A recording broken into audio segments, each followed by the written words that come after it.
Oi pessoal, meu nome é Bel, sou do time de diversidade e inclusão do iFood e tô aqui para contar para vocês sobre uma das nossas iniciativas mais legais que a gente tem mais orgulho, que é o Índice de Segurança Psicológica. Mas para falar do Índice de Segurança Psicológica, eu preciso voltar um pouquinho atrás no tempo, contar um pouco da nossa história, da nossa trajetória de diversidade aqui no iFood. A gente, como muitas empresas, teve uma trajetória muito orgânica, né? Começa aí com os grupos de afinidade que começam a se organizar e demandar algumas coisas e quererem discutir alguns temas, fazerem campanhas de conscientização, né? Isso acabou provocando o nosso time de comunicação interna a estruturar campanhas educativas. Tudo isso calhou junto aí com a pandemia, né? O início da pandemia acabou sendo o início das nossas campanhas Além de, que lançaram aí com Mulheres Além de Março, pessoas LGBTQIA+, além de junho, e assim por diante. Começaram também os nossos primeiros programas de desenvolvimento voltados para o público feminino, nossos primeiros benefícios voltados para pessoas trans. Em 2020, quando a gente decide também fazer nosso primeiro censo, com algumas pesquisas também relativas à inclusão, mas tudo ainda muito tímido, muito sem estratégia. Foi só no final de 2020 que foi criada a área de diversidade e inclusão no iFood, e quando a gente começa a pensar a estratégia mesmo, o que a gente quer, onde a gente vai chegar, né? Junto com tudo isso, né? No final de 2020, começo de 2021, o propósito do iFood ele também muda de revolucionar o universo da alimentação para alimentar o futuro do mundo. Ou seja, ele deixa de ser, né, mais pensado no indivíduo e mais focado na sociedade, no ecossistema como um todo, e começa a ser criada a estratégia de ESG no iFood, que aqui a gente chama de EMI, né, Educação, Meio Ambiente e Inclusão. E uma das mudanças mais legais, mais importantes que também aconteceu nessa época foi a atualização dos nossos valores. Foi quando meritocracia deixou de ser um valor no iFood para dar lugar à equidade, né, no racional, quando a gente pensa sobre a forma que a gente reconhece as pessoas e a forma que a gente promove a equidade aqui no iFood. Legal, então a partir disso, né, é criada a área de diversidade e inclusão e começa nosso primeiro trabalho, né, para onde a gente vai, quais vão ser nossas metas.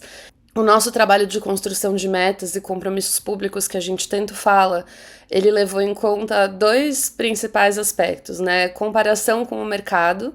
Então, o que outras empresas de tecnologia, preferencialmente brasileiras, ou o que elas estavam fazendo no Brasil com relação à diversidade, e demografia brasileira. O nosso racional para ser uma empresa diversa é ser uma empresa que se aproximasse ao máximo da realidade demográfica do nosso país.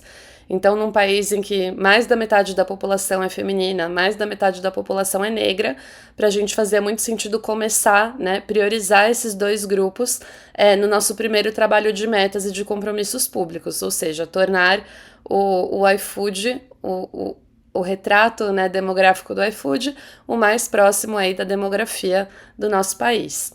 Mas iFood sendo iFood, né, a gente também tinha uma vontade de ir além, né, de se desafiar. O iFood sempre foi conhecido por ter metas aí muito ambiciosas. A gente via no mercado empresas fazendo metas de 5 anos, de 10 anos. E o iFood, no ritmo que estava, a gente não conseguia nem imaginar o que seria o iFood daqui a 5, 10 anos. Então a gente falou, beleza, vamos fazer metas? Vamos, nossas metas vão ser de 3 anos. E assim são lançados os nossos compromissos públicos, né? Nossas metas até dezembro de 2023, tá chegando por sinal, para trazer mais representatividade com foco em mulheres e pessoas negras. Então a gente está falando de 50% de mulheres na liderança, né, cargos de coordenação e acima, 35% de mulheres na alta liderança, cargos de head e acima, 40% de food lovers negros e negras no headcount geral e 30% de liderança negra, e aí também cargos de coordenação e acima. Foi lançado já como um desafio bem grande para o iFood. A gente teve aí muitas evoluções e muitos desafios para contar em outras oportunidades. E hoje eu vou falar para vocês um pouco de, e aí, como fica a inclusão? né? Vocês já devem ter ouvido falar essa frase famosa que diz que diversidade é convidar para festa, inclusão é chamar para dançar. E nada mais diferente, né, no iFood. A gente estava muito preocupado, né, em não ter apenas as metas de representatividade. A gente queria garantir também que todas as pessoas que a gente estivesse trazendo, ou promovendo, ou mantendo aqui dentro, que elas se sentissem de fato incluídas, porque aí a gente está falando de uma diversidade e inclusão genuína, né, e não pro forma. E aí começou todo um trabalho interno aqui da gente construir métricas, né, de como mensurar inclusão, como garantir inclusão. E é aí que nasce o nosso índice de segurança psicológica. A gente se baseou muito na metodologia da doutora Amy Edmondson, que é uma pesquisadora que fez esse trabalho já faz acho que mais de 10 anos, de inclusão, pertencimento e segurança psicológica no âmbito, né, corporativo.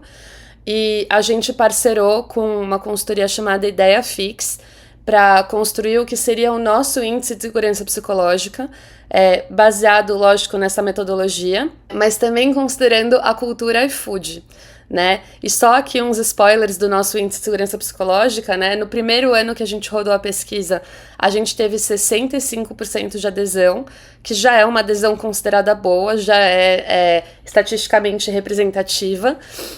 Mas no segundo ano que a gente fez, a gente queria realmente ter uma visão real do cenário de inclusão das pessoas, e a gente foi para um patamar de 95% de adesão e resposta aí na pesquisa, o que torna um retrato aí bastante fidedigno de como as pessoas se sentem. A gente fez super campanhas de comunicação, lives temáticas, a gente fez o disparo com bot, não foi suficiente para engajar as pessoas, a gente teve que fazer bastante corpo a corpo, mas a gente está bastante feliz aí, satisfeito com o engajamento das pessoas. E aí, quando a gente fala de segurança psicológica, né, aqui no iFood em especial, a gente está falando na metodologia da Amy Edmondson de 4 dimensões de segurança psicológica. A gente tem a dimensão de expressão, né, que diz que é seguro para membros da equipe, né, se pronunciarem, expor problemas, trazerem ideias, questionar, né, a liberdade que você tem de se expressar. Quando a gente traduz isso para uma frase de concordância, né, no estilo iFood, a gente fala, tenho liberdade para dizer o que penso, né? Na nossa cultura a gente chama isso de radical candor.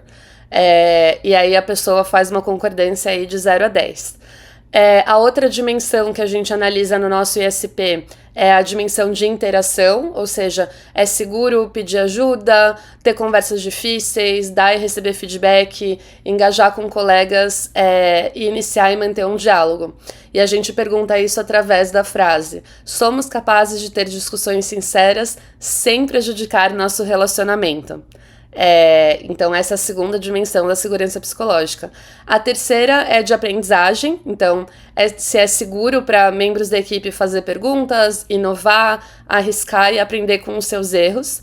E aí a gente mensura isso a partir do papel da liderança, então sinto que a minha liderança tem um papel importante no meu desenvolvimento, e pertencimento, que acho que é talvez uma das coisas que a gente mais olha, né, quando a gente pensa em diversidade e inclusão, o quanto a pessoa se sente pertencente, se sente apoiada, valorizada, que ninguém vai deliberadamente prejudicar ou rejeitar essa pessoa.